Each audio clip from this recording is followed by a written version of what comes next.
Hai Sobat UNES, jumpa lagi di podcast UNES dengan saya Abdul Aziz Ahwan. Bentar, kalau hitam putih gini sepertinya nggak enak.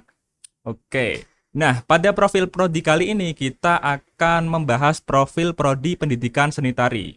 Nah di studio podcast UNES kita sudah kedatangan bintang tamu yang bagi saya nggak asing karena sebelumnya saya sudah merasa melihat nih di studio podcast UNES. Bagi teman-teman yang belum lihat mungkin bisa lihat ya di pojok kiri atau pojok kanan nanti ada. Nah, selamat datang Bu Lesa Paranti, SPDMA. Ya, terima kasih Mas Oke, mungkin Aziz. bisa perkenalan dulu Bu, menyapa sobat podcast UNES gitu.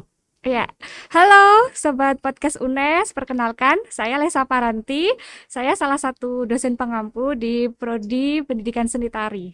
Oke Bu, saya kan penasaran nih Bu, sebagai orang yang tidak bisa menari gitu ya Bu. Mungkin bisa dijelaskan lebih detail supaya sobat UNES ini nggak bingung nih, apa sih sebenarnya program pendidikan seni tari itu Bu? Ya Mas Aziz. Jadi program studi pendidikan sendera tasik itu ada dua, ya ada Ada Prodi dua. Pendidikan Seni Tari dan ada Pendidikan Seni Musik. Nah, untuk program studi pendidikan seni tari ini memang utamanya mencetak calon pendidik ya, khususnya dalam bidang seni tari. Nah, nanti di dalam perkuliahan adik-adik ini akan mendapatkan berbagai mata kuliah ya, mata kuliah yang tentunya ada mata kuliah pedagogik ya, karena ini pendidikan.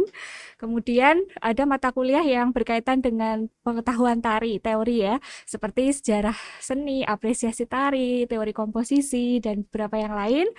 Lalu nanti bisa ada mata kuliah praktek tentunya. Praktek. Ya, Oke. praktek mulai dari olah tubuh nih. Olah tubuh. Ya, Wah, nanti keren. kalau Mas Aziz masih kaku-kaku gitu, Kaku banget saya Bu bisa kalau ikut masalah kuliah olah gerakan-gerakan. tubuh ya, biasanya di semester dasar, semester awal.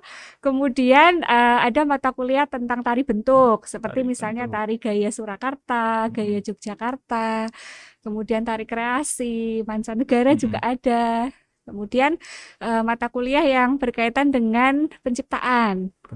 Seperti kreativitas dan koreografi, agar nanti mahasiswa ini juga kedepannya kreatif dalam menciptakan tari-tarian baru begitu. Lalu ada mata kuliah praktek pendukung pertunjukan seperti tata rias. Ya, kita juga ada mata kuliah tata rias di sini, mulai dari tata rias untuk kepentingan pertunjukan tari, serta mata kuliah tata rias seperti rias pengantin. Ya, ini yang banyak diminati juga. Jadi tata rias pengantin ini ada, lalu mata kuliah pendukung untuk nanti setelah lulus seperti misalnya kewirausahaan juga ada ya, keren. kemudian media rekam, lalu ada mata kuliah seperti manajemen itu ada. Jadi komplit. Wah, berarti kalau orang yang kaku seperti saya nggak bisa gerak gitu, saya senam aja nggak bisa itu Bu. Jadi bisa dibelajari Bu di pendidikan seni tari atau dilenturkan lah setidaknya gitu bisa Bu. Iya, bisa. Tentunya dengan niat ya, dengan Dengan niat. usaha yang tinggi, saya yakin bisa. Nah, ngomong-ngomong soal itu Bu, hal yang dipelajari di pendidikan seni tari itu apa aja nggih Bu? Ya, seperti tadi yang sudah saya sampaikan. Jadi berkaitan dengan pengetahuan pedagogi dulu, karena ini pendidikan ya, prodinya. Lalu tentang pengetahuan tari dan keterampilan. Ya, jadi lengkap. Wah. Ya. Kemudian kalau ngomong-ngomong soal fasilitas apa yang akan didapat mahasiswa nanti ketika masuk di program pendidikan seni tari ini Bu? Oke ya, di tempat kami ada beberapa fasilitas. Pertama jelas terkait dengan ruang kelas ya. Ruang kelas ada ruang kelas untuk teori dan ada ruang kelas untuk praktek. Praktek kami ada ruang kaca, kita punya ruang kaca, terus kita juga punya gazebo, kita punya gedung pertunjukan. Ya, itu bisa dipakai untuk kuliah praktek juga, selain juga untuk pertunjukan. Kemudian ada ruang TIK Mas. Ya, ada ruang TIK karena ada mata kuliah TIK. Lalu untuk laboratorium ya, ada laboratorium musik, ini bergabung dengan yang teman-teman musik. Kami di situ ada ruang recording, kemudian ada ruang gamelan seperti untuk karawitan Bali, karawitan Jawa. Nah, kemudian panggung Ya, Panggung juga ada. panggung tadi di gedung pertunjukan ada di B6, lalu ada panggung terbuka. Panggung. Ya, panggung terbuka serta di pendopo yang ada di Laboratorium Ediwisata itu, Yang ya, gede itu ya, Bu, yang sering ya, ada pentas itu. ya betul. Itu juga bisa kita pakai untuk perkuliahan maupun pertunjukan. Oke. Itu secara fasilitas. Jadi, oh dan juga ada laboratorium kostum. Laboratorium kostum Ya, juga. kostum di sana adik-adik mahasiswa bisa pinjam kostum untuk kepentingan perkuliahan. Lalu ada peralatan make up.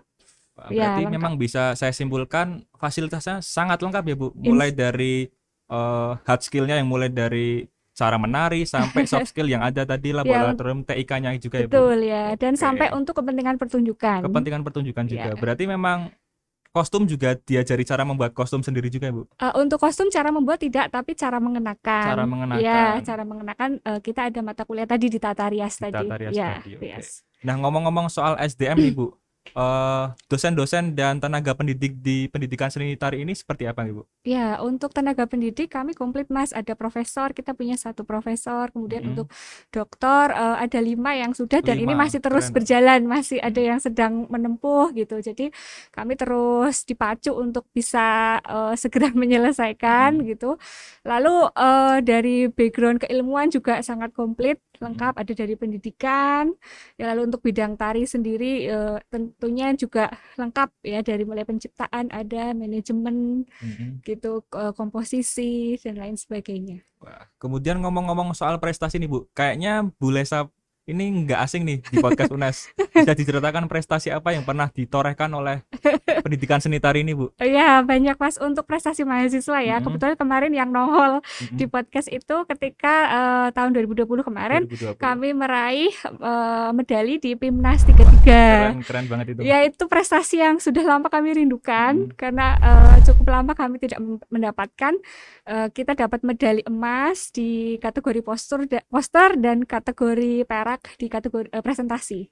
Itu. Jadi kemarin itu kita sudah raih, alhamdulillah. Lalu prestasi lain di bidang keterampilan tari, banyak juga mahasiswa terlibat dalam pengiriman duta seni ya. Kemudian kemarin ada yang masuk di kategori juara favorit putra-putri tari Indonesia.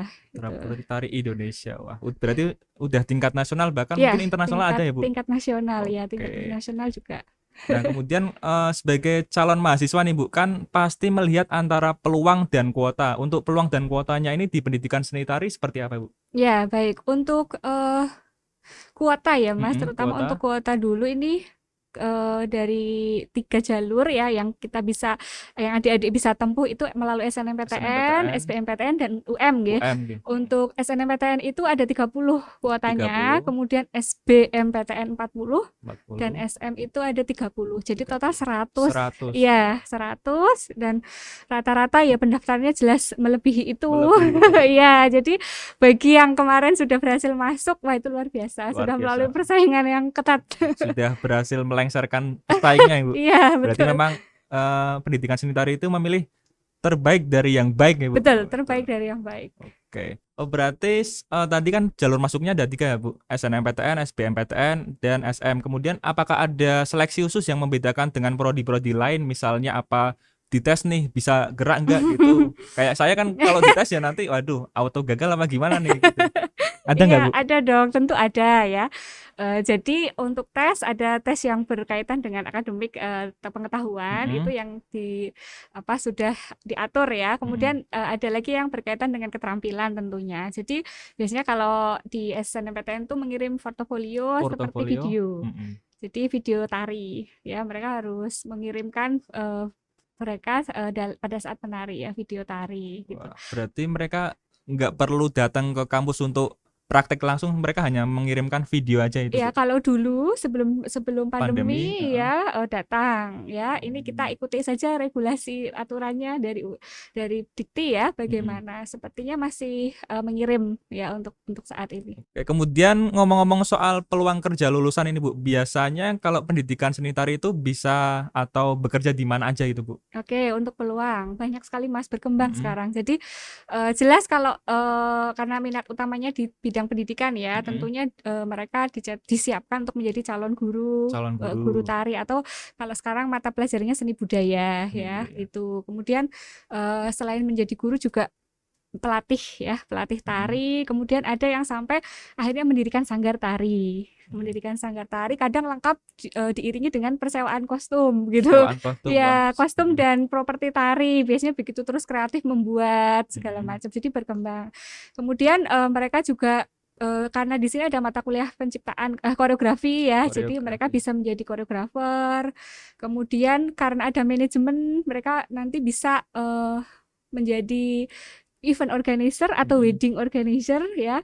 Nah, ditambah ada mata kuliah pendukung seperti rias. Banyak yang rias juga ada juga. nyambi ya. Jadi penata rias, bahkan lulusan kita ada yang sudah menjadi makeup artist juga. Artis lah, keren itu. Iya, itu. Kemudian juga banyak yang mengikuti ajang-ajang kompetisi-kompetisi lah ya, sehingga akhirnya jadi selebgram gitu. Terus artinya peluang itu menjadi berkembang gitu ya, dengan basic ilmu, pengetahuan, keterampilan yang didapatkan di selama perkuliahan gitu. Berarti sangat memungkinkan ketika nanti dari lulusan pendidikan seni tari itu masuk member EXO atau yang lain itu juga sangat Blackpink memungkinkan. itu memungkinkan banget ya. Iya. Oke, kemudian ngomong-ngomong soal kerjasama dan link yang dibangun pendidikan seni tari ini, ada apa aja, Bu?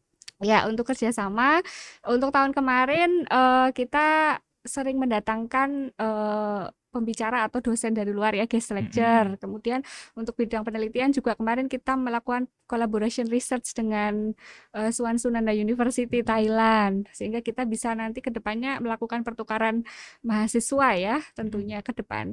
Kemudian untuk kegiatan-kegiatan kerjasama tentunya sudah mulai di program ke depannya agar lebih banyak lagi, terutama dengan kurikulum yang sekarang ya, kurikulum Merdeka Belajar, sehingga ya bisa join dengan kampus lain, universitas lain gitu.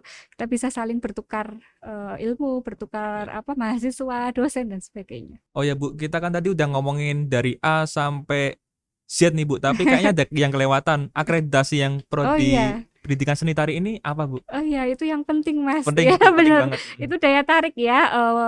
Alhamdulillah dari 2015 kita sudah A Mas akreditasinya. Kemudian berakhir kemarin kan 2020, kemudian kita reakreditasi lagi. Itu juga alhamdulillah kita A lagi, kita raih A sampai nanti 2025. 2025. Ya, jadi jangan khawatir, masuk di Sendera Tasik prodi seni tari sudah A akreditasinya. Nah, ini berkaitan dengan akreditasi ini Bu. Apakah ada cerita sukses dari alumni yang bisa dibagikan ke Sobat UNES Bu? Oh ya, banyak Mas. Tadi seperti yang saya sampaikan ya, ada yang sudah sampai menjadi makeup artist tadi. Ya, itu alumnus UNES juga pendidikan seni tari. Dia setelah lulus dari sini mengembangkan sampai akhirnya ke sana. Kemudian ada yang dari profil pendidik nih, guru ya. Ada yang sudah menjadi guru berprestasi tingkat nasional. Tingkat nasional. Ya, itu prestasi yang membanggakan kami.